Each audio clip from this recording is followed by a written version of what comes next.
अस्सलामुअलैकुम। एक खुशियों भरी रात, रोशनियों से जगमगाता हॉल और रजब भट्ट की सालगिरह का जश्न, मगर फिर एक ऐसा वाक़या जिसने सबको हिलाकर रख दिया। क्या आप हालात हाज़रा से आगाही हासिल करना चाहते हैं?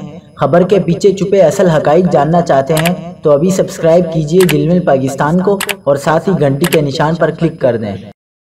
आपको बताते चले कि मारूफ यूट्यूबर रजब भट्ट, जो अपनी दुल्हन, दोस्तों और अहले खाना के साथ अपनी सालगिरह मना रहे थे, केक काटते वक्त टिकटॉक पर लाइव थे। मगर जैसे ही एक दोस्त ने मोमबत्ती जलाने के लिए लाइटर का इस्तेमाल किया, अचानक एक जोरदार धमाका हुआ। गैस के गुब्बारे शोलों की लपेट में आ गए। धमाका इतना शदीद था कि खुशियों भरा माहौल चीखों पुकार में बदल गया।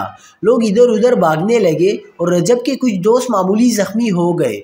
ये सब लाइव होने की वजह से रजब भट्ट के मद्दाहों ने भी ये मंजर अपनी आंखों से देखा। तबसरों की भरमार हो गई, ये क्या हुआ? रजब भाई ठीक है? हर तरफ खौफ का आलम था। तहकीकात से मालूम हुआ कि ये धमाका गैस के गुब्बारों की वजह से हुआ। मगर सवाल ये है, क्या ये महज एक हादसा था या रजब भट्ट की किस्मत के सितारे वाकई गर्दिश में है?